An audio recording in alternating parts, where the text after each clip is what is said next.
Assalamualaikum warahmatullahi wabarakatuh. Waalaikumsalam. Sahabat Kuasif yang dirahmati Allah, berjumpa lagi dengan Ana Rania di acara Ramadanku, Ramadan bersama Kuhas. Semoga kita semua selalu diberikan kesehatan untuk bisa menjalankan ibadah puasa Ramadan. Kali ini kita akan berbincang tentang permasalahan seputar Ramadan bersama Abah. Assalamualaikum Abah. Waalaikumsalam warahmatullahi wabarakatuh. Ananda Apa kabarnya Abah? Alhamdulillah sehat Ananda, alhamdulillah. Terima kasih Abah atas kesempatannya bisa hadir di acara Ramadanku, Ramadan bersama Kuhas. Rania mewakili sahabat Kuasif ini Abah. Silakan. Ada pertanyaannya apa yang ingin Rania tanyakan Abah? Silakan Ananda. Kira-kira puasa kita batal nggak Abah kalau misalkan kita tertelan dahak, yang mana posisinya itu dahaknya itu kental dan tidak bisa dikeluarkan Abah? Baik, ya.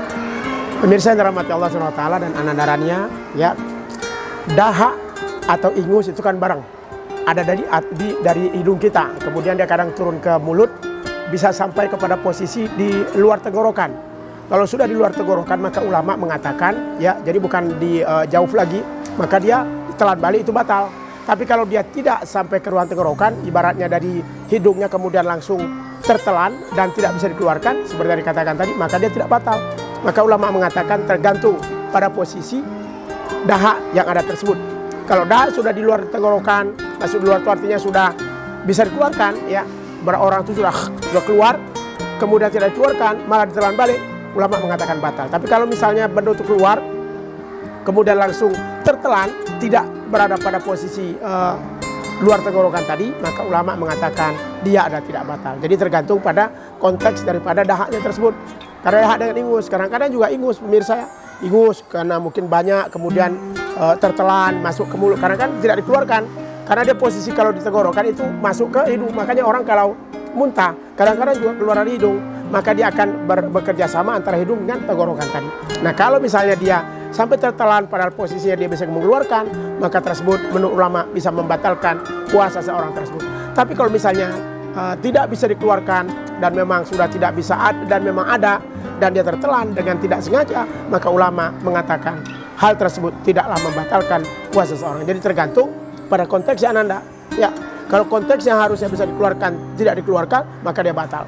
Tapi kalau memang tidak bisa dikeluarkan dikarenakan kondisi yang memang barangkali dari dahaknya tersebut kemudian tertelan sendiri tanpa sudah orang kan karena gitu, kemudian taruh di sudah dibuang tapi ternyata tidak dibuang, maka dia bisa menjadi batal. Makanya berhati-hati. Jadi kalau sudah ada dahak atau ingus ada, buang aja. Rasa-rasanya juga berkategori bisa jijik, dan jijik itu bisa membatalkan. Ya, kenapa? Karena masa ingus sudah mau keluar atau dahak sudah mau keluar kok ditelan balik. Nah, itu menjadi hal yang tidak diinginkan. Bahkan dalam hukum makanan kita dipikir jadi jijik, dan sesuatu yang jijik bisa menjadi haram. Nah, elok dikeluarkan. Sebab kalau tidak dikeluarkan, kalau sudah sampai kepada luar tenggorokan, kemudian masih kita telan juga, maka ulama menghukumkan puasa tersebut ada batal, kecuali yang Abah katakan tadi tidak bisa dikeluarkan karena sesuatu dan lain hal. Begitu Ananda. Baik Abah, ya. Jadi dahaknya itu tergantung konsepnya Abah, ya. Misalkan sengaja ditelan tuh batal. Tapi kalau misalkan emang nyangkut dan nggak bisa dikeluar lagi, enggak itu ya Abah, ya. membatalkan puasa kita. Nah ini lanjut lagi pertanyaan Silakan, Abah. Ananda. Nah kira-kira Abah, banyak nih Abah yang nanya kalau misalkan kita mencium parfum yang sangat menyengat tuh bisa makruh nggak Abah? Baik. Jadi mencium parfum dan menggunakan parfum. Dan itu sebenarnya kalau bicara parfum termasuk sunnah Rasulullah. Rasulullah itu suka pertama gunakan parfum, kemudian beliau juga suka memotong bagian-bagian daripada rambut-rambut, ya. Kemudian juga memotong kuku, itu bagian daripada sunnah. Jadi at-tatwir, dan itu bagian dari sunnah. Kalau bahasanya syam, wangi-wangian. Nah, cuman ulama menyatakan dalam qaul Imam Asy-Syafi'i, yusannu tarkus syami, disunahkan untuk meninggalkan wangi-wangian ketika bulan puasa. Karena itu bisa mengganggu puasa kita. Makanya ulama mengatakan makruh. Makruh artinya sesuatu yang tidak disenangi, ya. Jadi kalau bisa puasa ditinggalkan, sama dengan madmadhah wal istinsyaq.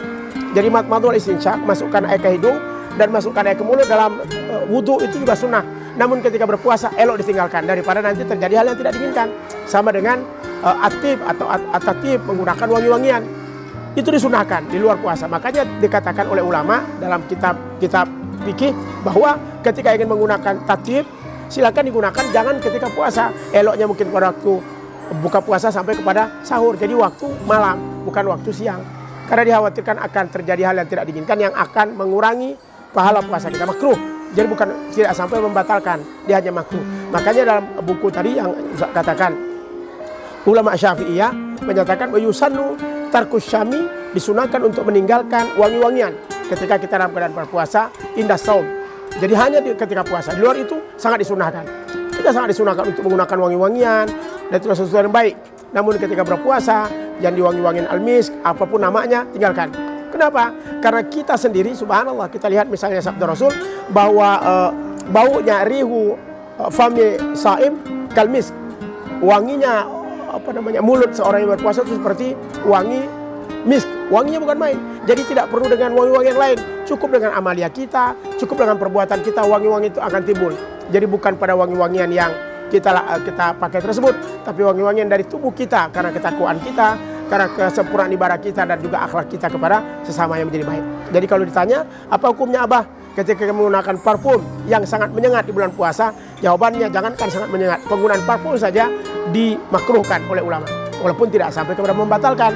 Tadi yang Abah katakan, Imam Syafi'i pegangan kita, yusannu tarkus syami indas saumi, disunahkan untuk meninggalkan wangi-wangian ketika kita dalam keadaan puasa. Artinya jangan lakukan itu karena itu bisa mengurangi atau memakruhkan puasa kita. Begitu Ananda. Baik Abah, jadi kalau misalkan itu tuh makruh ya Abah ya? Ya. Lebih baik ditinggalkan. Supaya puasa kita bisa menjadi lebih sempurna. Iya baik Abah. Terima kasih Abah. Sama-sama Ananda. Penjelasannya itu sangat bermanfaat sekali bagi kita semua, terutama bagi anak pribadi. Baik pemirsa, demikian perbincangan kita pada kali ini. Tunggulah kami di episode selanjutnya. Jangan lupa like, share, and subscribe. Ana Rania pamit undur diri. Wassalamualaikum warahmatullahi wabarakatuh. Waalaikumsalam warahmatullahi wabarakatuh.